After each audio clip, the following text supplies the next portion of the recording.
Recreation Advisory Committee. It's today, Thursday, June 25th at 5 o'clock. We're in the Nauset Room. And if there's anybody, is there anybody online participating so far? No. Nobody yet. Great. Okay, so I'm calling the meeting to order and wondering if there's anybody who has any public comments. Okay, seeing none, we're going to move on to the update on the Finch Skate Park. Maybe Tom first. Has there been any conversations you'd be willing to? Yeah, so I have spoken with Kim actually the other day, and I know that her and Brewster have been in active conversations along with the superintendent. So I can't speak on what specifically they're discussing. They know that the lease is up at the end of the year, so they're working towards a solution to see how that would work, knowing that it looks like Nauset Together We Can would not be overseeing it anymore. And my update is that I have a contractor down there. He started this week. He's doing some park maintenance. He is trimming. He's going to do a little bit of painting. He's going to build the bench that was requested, the memorial bench, and some general maintenance. And that will come out of the Nauset Together We Can budget. And then Tom, you and I can touch base later on as July 1st is approaching, and usually I invoice the towns July 1st. We can talk about what that looks like for this year. Okay. Yeah. Sounds good. Do you know what the date is in 2027 for the, Off the top of my head, no. No, I don't know either. no? Okay. Great, thanks for that. Moving on, talking about the Eldridge Park renovation project. Tom and Tracy and I participated in a meeting this week, and we've sort of gone past the 75% design stage. So Tom's going to put up an image that's a site plan overview and go through it section by section to show you what the details are.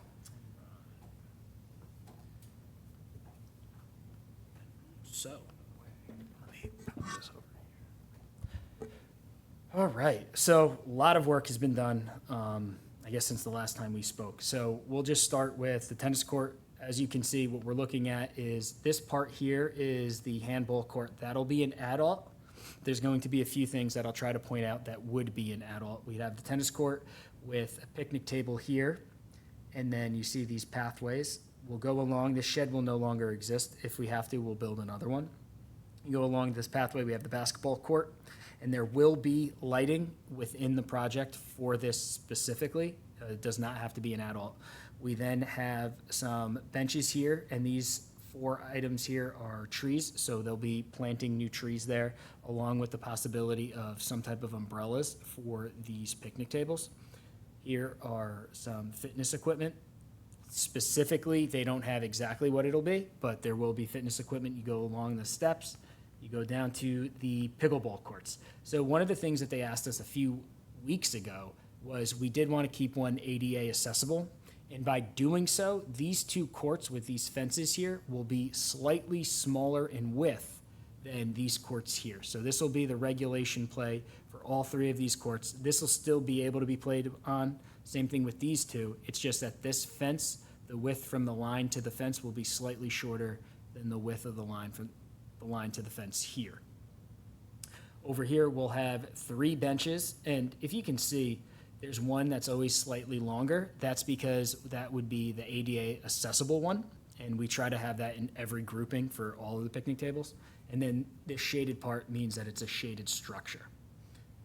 Going over to the playground. I think this is really cool, and I'm so glad that they put this up in the image. So as you can see, this part here is, I guess, a top, right, a sand color. Then we have a lighter blue and then a darker blue. That's also signifies the grading of the hills, right? So this would be flat, and then we slowly start to come up, and then it gets a little more increased from the hill that's already there. But what they're going to do is they're going to make the poured and play surface this color. So it's going to be like they're walking from the sand into the ocean. So I think that's really cool. We have a few different structures. So this is working into the hill. So they'll be able to walk along this way, get up there, and be able to utilize this going down the slide Same thing to get to this larger structure that will have 2 shaded structures on top. Over here, you can't really tell, but it'll be like some sort of climbing apparatus for the children that would start higher and go lower. This would be an ADA accessible seesaw, so children will be able to sit in or slide in. Over here would be the ADA accessible merry-go-round. So it's actually really cool. They have a few of them on the Cape. It literally is you just roll right in or you walk right to it. You don't take a step over, and everybody can spin on it. This will be a smaller play structure. That'll be for the younger children. And then this is going to be the swing set. We'll have one baby one smaller one for a child, and then we'll have 2 regular swing sets on there. Moving over here, we'll have the Tyke track. They don't have it in here, but we're going to have some cool little designs in there, like some stop signs, a traffic light, and then this is the crosswalk to get across. And one of the things that Weston and Sampson did, because we know that space was limited, was to maximize the space. They put the shaded structure and the picnic tables inside of the play structure so that we're able to maximize more space. This is the sandbox, and it doesn't look like it here, but it'll be a unique shape, and then some of it will actually be shaded, so the children or the parents that want their children in the shade playing in the sandbox, they still will have that option, or they can be out in the sun. And then over here will be 2 other fitness equipment, and then as you can see, there'll be an entrance here and an entrance here. They're looking at the possibility of allowing an entrance here, but it all depends on the grading. And then over here is an entrance, and then over here is an entrance for the pickleball.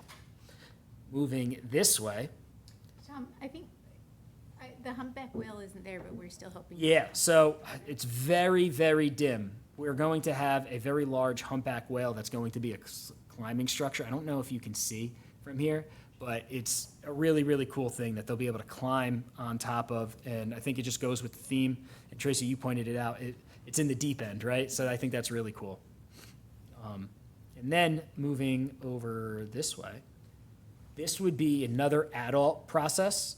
So we are going to definitely have the 2 handicap spots paved. That will be in the original plan. If we're able to get additional funding, we will pave the entire gravel lot and create spaces, parking spaces. Or they don't show it here, but we will have lighting for the basketball court.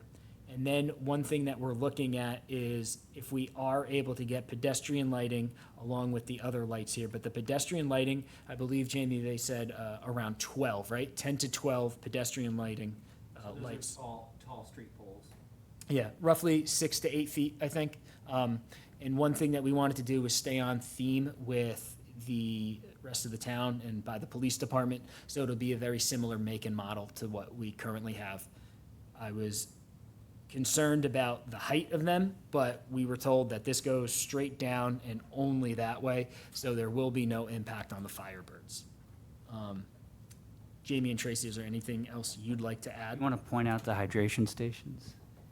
I don't know if they put them in here, but a hydration station will go right over here in this general area. And then let me see if they outlined it. And then, yeah, they did. And then right here would be another hydration station. So you'll have the option of filling up your water bottle, going underneath, and it'll pour downward, or use it like a regular water fountain. I've got a question about the pickleball courts that are slightly narrower.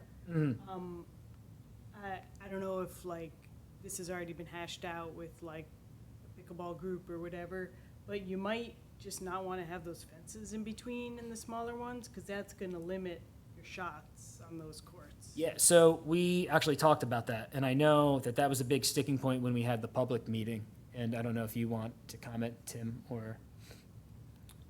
The fences on the Not side. having the fences, the only downside I can think of is that a stray ball goes across the court where someone else is playing, and the play stops. So What's without those worse, fences, you know?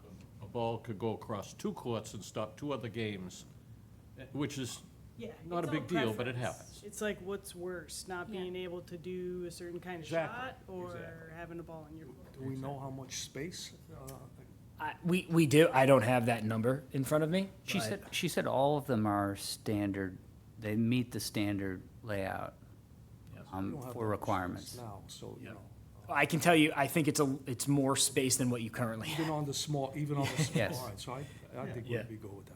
Yeah. But that was one thing I know when we had this meeting, a lot of people kept bringing up the fact that they didn't want the ball to go over. And so So that's, basic- Sure, it's nice, but it's also hard, like in the Eastham pickleball courts, the fences are so close to the back that like, you're constantly like hitting the fence as Right. well, so.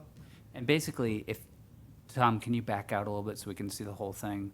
What they're running into is they moved the pickleball courts all the way to the west, which is to the left, that they could go, and then they moved the playground to make more space towards the parking area.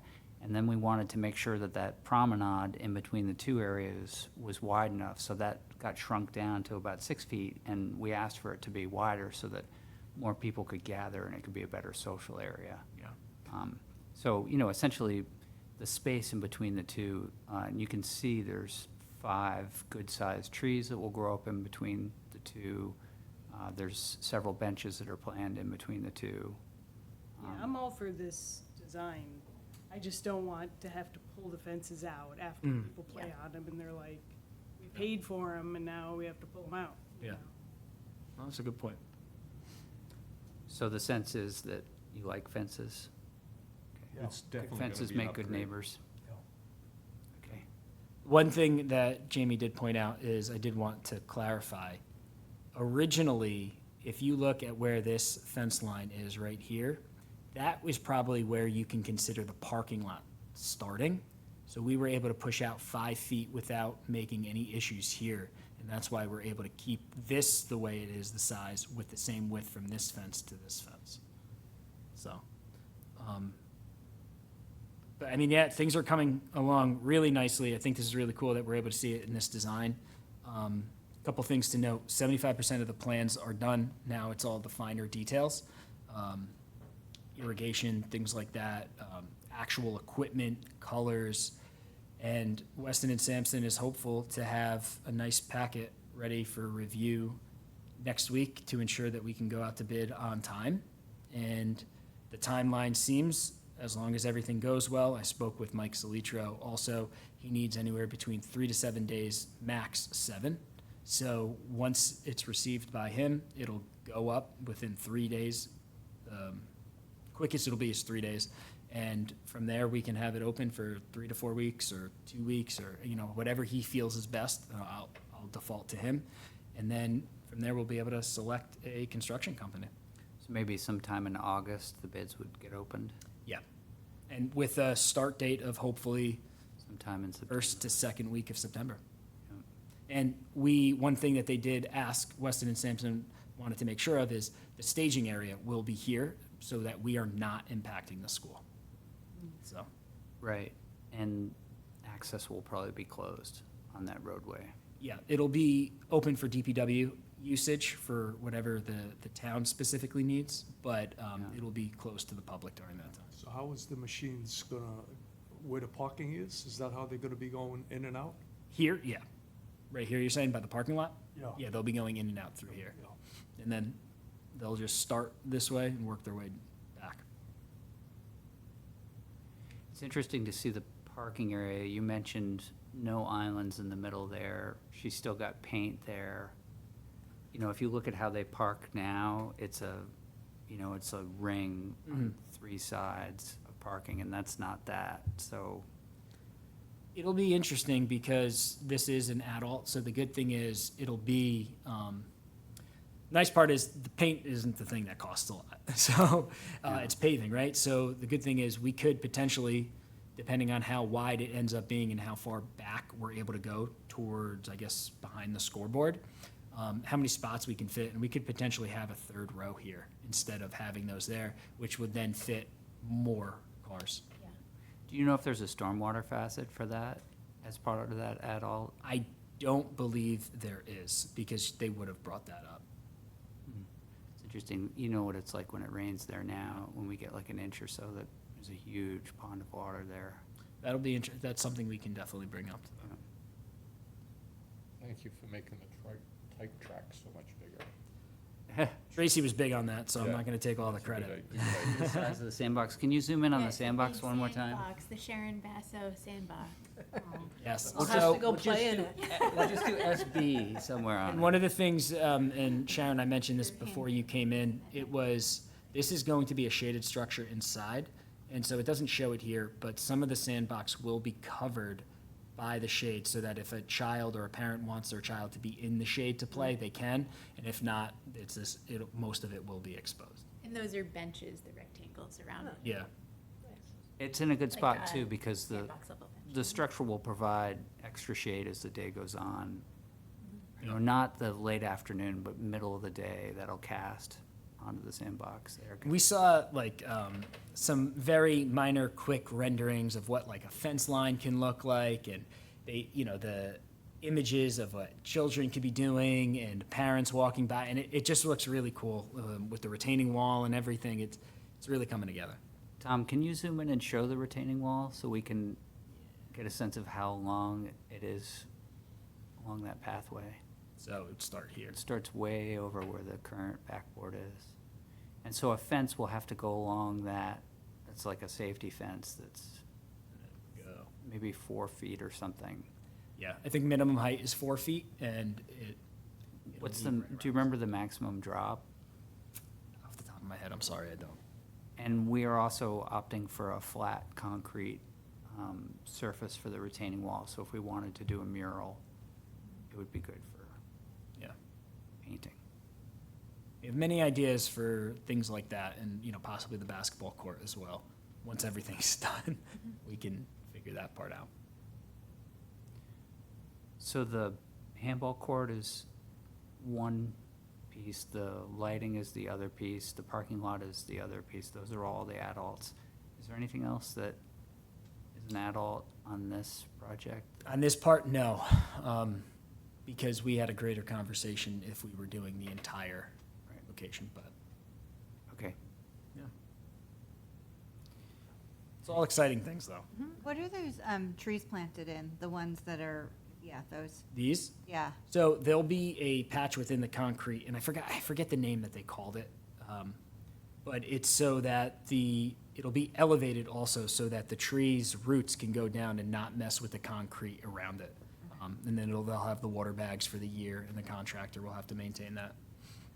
Yeah. And the species I think they select is not something that, it's not like a cottonwood type growth. It's not gonna get gigantic. It'll just be perfect for providing. Enough shade. Yeah, because that's in between the two courts there is gonna be a really hot spot. Yeah. So initially, those umbrellas, the metal umbrellas that are attached to the benches will, that'll be like, 3 or 4 years of shade. And then once the trees get big enough, they'll start supplying. Yeah.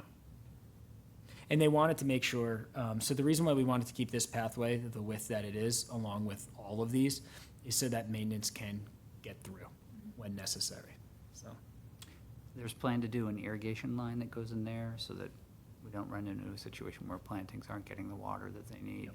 If you look at the current trees that are in the playground now, they were put in maybe 7 years ago, and it's just incredible how big they are, getting water regularly.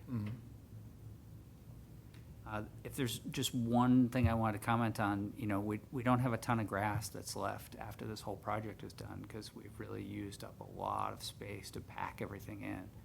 But there is a space that's on the north side, next to the fence for the Firebirds. That's a good space that families can gather in. Yeah. It's long and narrow, but it's something.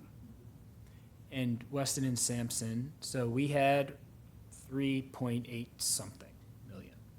Weston and Sampson, for the engineering and design and overseeing the project, gets 2 point something.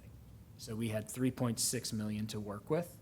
And right now, if everything is exactly the same, Weston and Sampson said their numbers calculate that it's just under 3.6. And now they hope that the contractor can sharpen their pencils, they can get a little creative, and they can come in lower than that so that we can add those adults in. So it's all good things. I mean, so everything that we see here can be encompassed into the money that we currently have.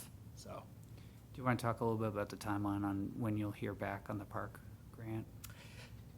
I applied for the park grant, which is a maximum of $425,000. And we're waiting for that to end, and I believe it ends either the first week of July or like the second day in July. And then from there, it'll take them probably 2 to 3 weeks to review. And the good thing is, they needed plans, they needed pricing, they needed all of this, and that's the reason why we couldn't get the other one. So we have all that. So could be potentially as early as August 1st, we can find out about that. Do we need to submit the whole package that We do not developed know. to them as well? They said while this is currently going on under review, they'll ask questions, and then we can submit any additional documentation when needed. Okay. Did they say anything about a site visit? There's definitely going, if we move on to the next stage, there will be a site visit. Great. Yeah. That's good. Okay. Right. Any more questions, anyone? All good before I pull the plug? Awesome. Okay, Tom, when you're ready, you can start on your monthly report. All right, let me just close this out. Or if you want, we can work on the minutes. We can start. Okay. So, we had a lot of registrations. Bulk of that came from our trips, but we had 369 registrations over the last month, I'd say, from 5/27 to 6/24. And I think it was really cool. We had a lot of registrations for our trips. We have 60 for our ice skating so far, 62 for our first trip to Wicked Waves, 59 for our second trip. The Ride Away, which is the kayaking and paddleboarding and bike riding, that's 19 children. And then the Ryan's Family Amusement Park is 59. So, I mean, that's just phenomenal. I didn't think we'd get that many. And the right-of-way is just for the older kids? Yeah, just for the older children. Yeah. And right now, as it stands, the only big discrepancy with our numbers from last year to this year is our Learn to Swim program. We have 121 currently registered, and last year we had 170. But the thing we need to note is we do it every 2 weeks. It goes in a 2-week cycle for 6 weeks. So there's 3 separate sessions. And what ends up happening is a lot of the parents are hesitant to sign up for the entire summer because you might sign up for level 2 for the first 2 weeks, and then our staff will tell them, hey, they can go to level 3, or maybe keep them in level 2. Then they'll register for that. So by the end of summer, I know that we'll be right around that 170 mark again, you know, give or take a few. But other than that, everything is just going really, really smoothly.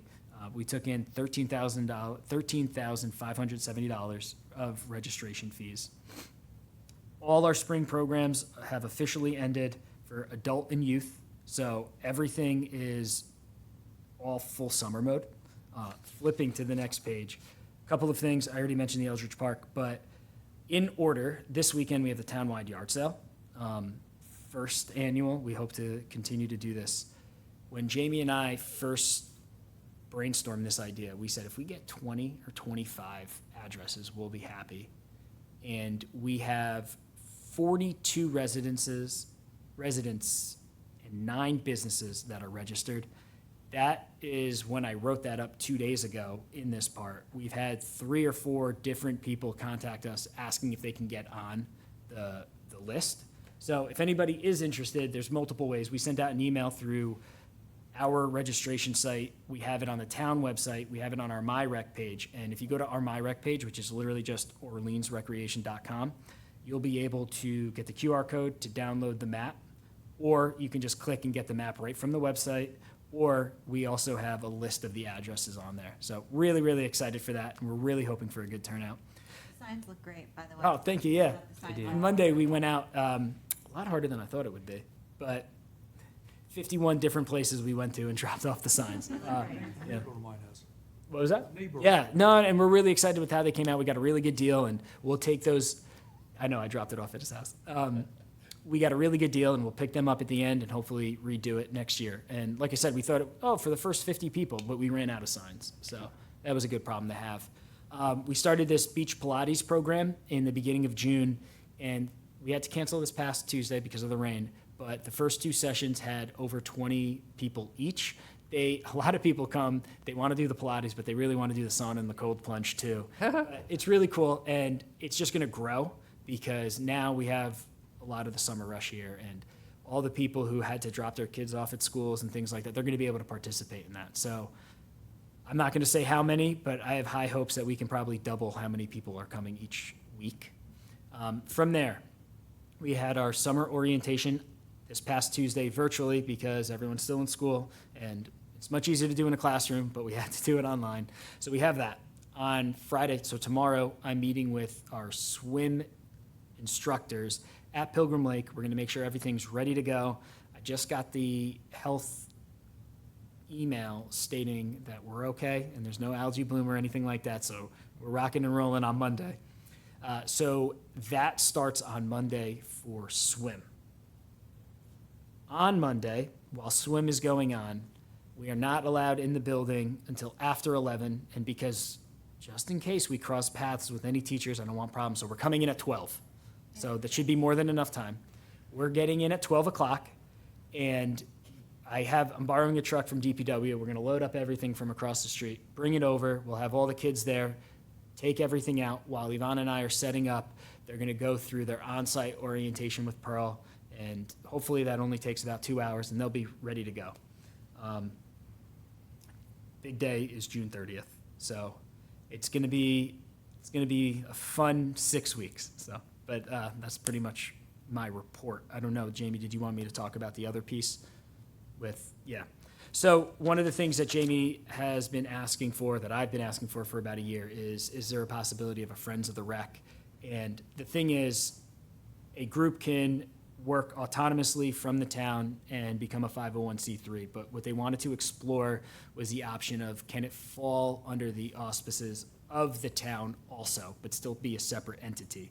So they looked into that because it's not just what we wanted to do for like fundraising, but I wanted to be able to take in sponsorships, different donations and gifts and things like that. So for whatever reason, it took a little while, but they came back and council said that the town will not be pursuing a Friends of the Rec, and if they want to do it, we just need some very eager residents to want to make that happen. But the one thing I can say is the piece about sponsorships and donations, like my thought was, if we had a business donate $1,000 or $1,500 for the year, in the fall, winter, and spring, they get their names on the jerseys that we provide to the children, right? So that was something I wanted to look into, and they're looking at that from a micro point of view, I guess, right? Or lens out, whatever. But so they're going to bring some language to fall town meeting that can be voted on to be able to make that happen. So that's where we are with that. But basically, if a Friends group is created, it will be an external Yes. organization that might be able to utilize maybe some town space for. So that wouldn't be the problem at all. And they would work, if it does come about, they would work very closely with me, and we would make that happen, but they just have to do all the filings and things like that on their own. Sure. You've been doing all the 501c3 filings for NASA Together We Can for Correct. a long period of time. About 9 years, yeah. Yeah. Do you remember when things were first filed? With NASA Together We Can, it Yeah. started in 96. Oh, okay. So it was before. Probably when it was much easier to do too, right? It's not, it's actually not I mean, it's you have to file the taxes, and you have to have insurance policies if you're gonna have staff and all that, but, you know, with any nonprofit like that, it just depends on how much energy the current group has, and, you know.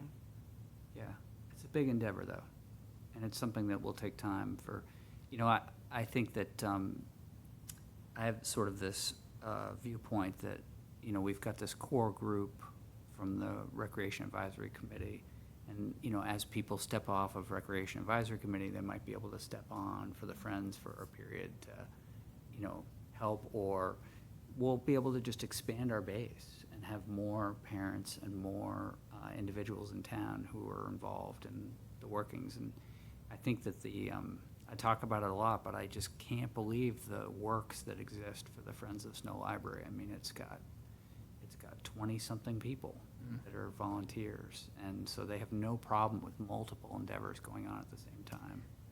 So if somebody wanted to donate money towards this playground, there is currently no, The only, so Vehicle for the them one, to do it. the one thing that I can say with a certainty is the town cannot provide any tax advice. So they would have to talk to their accountant regarding that. If anyone wanted to donate money, they would have to donate it to the town to be accepted by the select board and write in there what they want it specifically to go towards. Right. So if somebody were to, say an individual were to create a GoFundMe account and put together a certain amount of money, when it came time for them to move that money to the town, they would just take the aggregate and write a check, to the town of Orleans and, but the tax advice is not there for those individuals. And it also, with the GoFundMe stuff, people are often doing $50 or $100. And, one thing that we might be looking for, if we did some sort of a campaign, is to try and draw in larger donations, because this is a larger scale project. Things are very expensive. I don't know how we would do that. For that type of organization, do you have to have like elected board members and like open meetings and all that kind of stuff? So yes, you do need a board. How many people need to be on the board? I'm not sure. I know NOS Together We Can is down to 2 board members. Currently, yeah. Does it have to be like all recorded and like? I mean, you need minutes. It's not this level of. It's not this. It's not open meeting law. Yeah, Okay.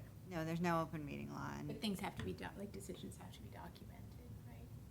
yeah, and those boards, the board needs to be reported annually. Yep. There's annual reports, there's bylaws, there's things like that. It's probably more or less, I don't know what, inheriting one is probably easier. And I do know that there are ways for nonprofits to sort of change their bylaws so that a 501c3 that existed can morph into another one. Because I'm wondering then, if NOS as NOS Together We Can wraps up, would it just be a natural progression to sort of say, okay, now existing as Friends of Rec? Well, maybe we should look into that. Yeah. Yeah. Is that something that you and Kyle have thought about, like Yeah. an end date? And No, not an end date, but we have, I remember, because Kyle sat on this board at one It point. came up when It he did was come on back the- when we were all ready to. You were ready to do it, and he was Our sort of like, I chairs already, and walk out of you know, here, we were I just have a gonna start nonprofit 501c3 kind of thing. Instead, Mhm. instead of this, Okay, yeah. Yeah. So it's something we can talk about. okay. Great. Last piece of my report, July 2nd fireworks, July 4th parade. It will not rain on July 2nd because we already have all of the trash totes and porta potties being delivered that morning, and we don't want to pay until the 5th. So it will happen on the 2nd. Just wanted to make sure everyone. Good. Great. So, one small housekeeping item to let you know about before we do the minutes. The select board and the town manager's office is doing a review of the charge for Recreation Advisory Committee, and they might or might not make amendments to it. They're gonna bring it in front of us for some level of review, and then those will then be adopted by the select board. So I can't tell you what they're gonna look at, except for the fact that there hasn't been, when was the last time that the charge was amended? Probably, well, it was created in 2019 and I think amended in like 22 or 23, Oh, so it's, right before Alan Harrison left. so maybe not that many changes. I think, no, I think actually there probably would, that was a really different time for the committee, and we really used that, we really used the charge as a tool to accomplish what, do you know, to kind of do. navigate a difficult situation, so I think there's a lot in that charge that could be modified now. It's not just the rec advisory committee. So I'm liaison for 5 total boards. So it's the chair, the staff liaison, and the town manager's office are reviewing every charge for every board and committee, then bringing it to every other board and committee. So it's not just the rec advisory. Right, I right. think it can probably be simplified, is I guess what I'm saying. It got pretty long. Okay. Thank you so much, Tim, for your service on the committee. This is your last meeting before your term ends, and you've indicated that you don't want to continue, although you can still change your mind. Show up next month. Both Tracy and Sharon have indicated that even though they're supposed to term out right now, that they'd be willing to do a 1-year extension to help follow through on the Eldridge Park renovation projects. And a decision hasn't been made on that yet, but MEF has indicated that that would probably be a favorable thing. Okay, so the last thing we've got to do is our minutes for May 28th. Thank you so much, Tracy, for generating that. I'll take a motion to approve the minutes.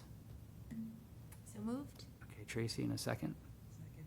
Okay, and all those in favor, just signify by saying aye. Aye, great. Okay, is there anything else before we adjourn? Great, thank you so much for coming tonight, and thanks for everybody's involvement and participation. Thank you. Thank you. Just waiting for a motion. Oh, motion to adjourn. Oh, sorry, motion to adjourn. Motion, adjourn. Okay, great. Second. All in favor? Great, thanks.